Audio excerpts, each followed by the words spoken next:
Cek. Ini rada jet lag gini ya. Jadi subuh di sini jam 4, di Mekah sama dengan jam 12. Jadi ini saya lagi ceramah tengah malam nih. Makanya lihat wajah saya kenapa jadi mual begini. Cek. Bismillah. Ada mem? Assalamualaikum A, izin pertanyaan dari Instagram. A, bagaimana cara menghadapi suami pemarah? A, aku 15 tahun korban KDRT, suami temperamen, mohon pencerahannya A. Suami pemarah. Memang pertanyaan yang tidak enak begini. Kenapa milih dia itu ya? Ini tidak menyelesaikan masalah. Siapa yang milih? Nggak boleh begitu. Udah episodenya sekarang begini. Suami pemarah. Memang begitu. Rumah tangga tuh tidak ada yang ideal. Aslinya ya dalam hidup ini kebanyakannya emang gak cocok. Betul tidak? Pengen banyak uang, yang terjadi banyak cicilan.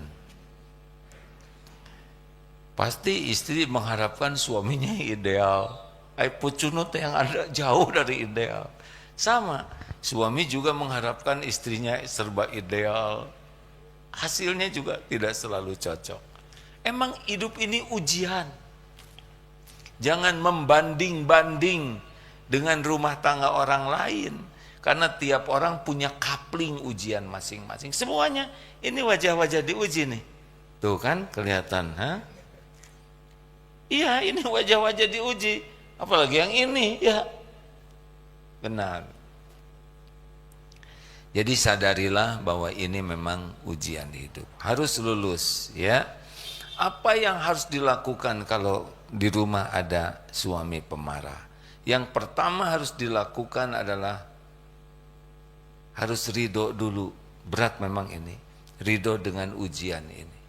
Ya Allah, saya terima ujian hidup ini. Seperti anak lahir dari orang tuanya yang pisah atau orang tuanya yang tidak. Ya Allah, saya terima ujian hidup saya ini. Kan ujian tuh dari mana aja datangnya. Ada dari orang tua, ada dari suami, dari istri, dari anak, dari mertua. Semuanya orang dapat ujian. Ada yang ujian masalah keuangan, masalah akhlak, masalah penyakit, macam-macam. Ya, hidup ini ujian. Al-Anbiya ayat 35. Wa nabluukum bisyarri wal khairi fitnah. Dengan keburukan. Pertama ridho, ya Allah, saya ridho ujian yang saya hadapi ini. Yang kedua apa? Tobat. Ampun ya Allah. Kenapa suami yang marah-marah saya yang tobat? Lah ketemunya marah itu dengan dirinya itu pasti ada kaitan dengan dosa. Dosa saya apa sama suami saya? Mungkin ke suaminya nggak banyak dosanya, tapi ke orang tua, ke tetangga, atau dulu maksiat. Dan ini penggugurnya lewat suami. Jadi istighfar, ampun ya Allah, ampuni. Harus tobat dulu. Jangan dulu menginginkan suami tobat, kita dulu yang tobat. Pokoknya suasana enggak enak, apapun bentuknya, bawanya ke tobat. Ridho, terus tobat. Ampun ya Allah. Dalilnya sudah sering dikemukakan. Surat Al-Anbiya, surat Asy-Syura ayat 30, An-Nisa 79.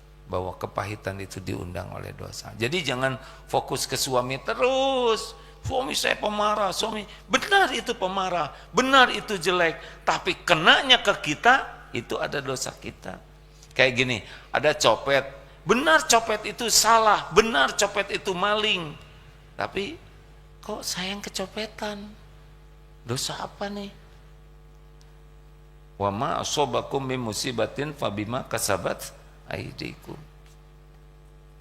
Tobat, ampun ya Allah, ampun ya Allah, ini pasti dosa saya. Yang ketiga, syukur. Masih ada suami, betul tidak? Kan gak mungkin 24 jam marah terus, capek, harus ada boboknya, ya kan? Ada kebaikan lainnya. Gak boleh fokus sama marahnya aja. Marahnya itu memang tidak baik, tapi jangan melupakan kebaikan-kebaikan lain. yang harus kita syukuri. Itu ilmu sakit gigi lah. Gigi sakit itu sabar dengan yang sakitnya. Tapi kan bukan cuman gigi hidup ini, benar? Lidah, kepala, pundak, lutut, kaki.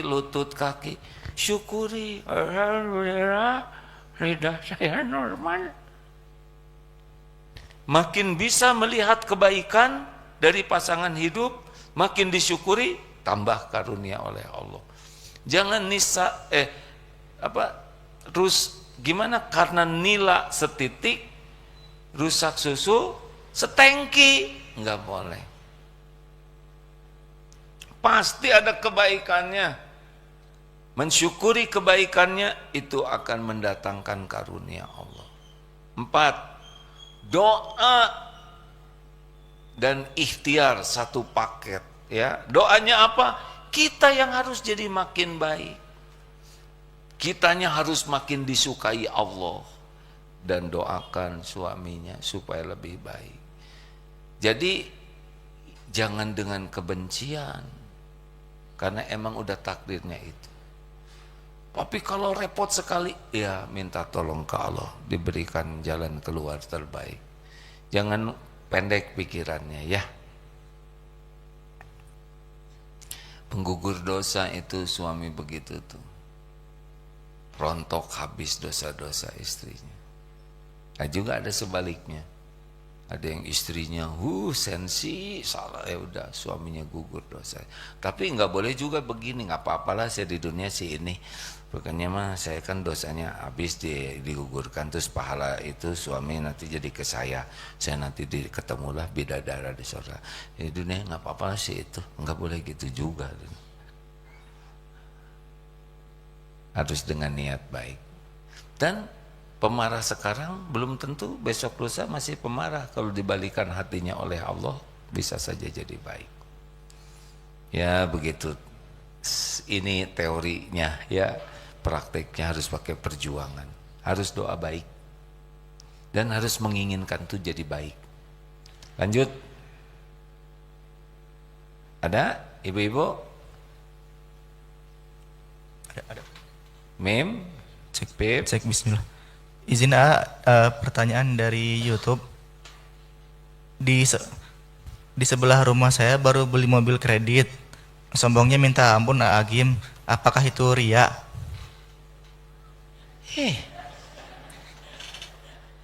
Kenapa mikirin mobil tetangga? Itu mah bukan wilayah kita sama sekali. Pertama, tetangga yang beli mobil. Kedua, yang nyicil mobilnya juga tetangga. Saya kira tetangga make bukan ria, terus mau ngapain mobil nggak dipakai? Tapi dilap terus, ya tuh dirawat. Yang jadi masalah, kenapa kita ribet dengan mobil tetangga? Dan kenapa kita ribet dengan tetangga ria? Itu suudzon namanya. Udah berbaik sangka saja. Awal dari keburukan akhlak kita itu adalah suudzon, berburuk sangka. Tetangga saya ini ria'a. Loh, tahu dari mana? Kita aja yang berburuk sangka, biarin. Tetangga mau pakai mobilnya mangga. Tetangga mau ngeriling aja di kampung, mungkin lagi melancarkan. Cari 1001 alasan berbaik sangka. Tenang hati ini. Kalau enggak, nanti copot gordeng kita dipakai noongin tetangga, ya kan?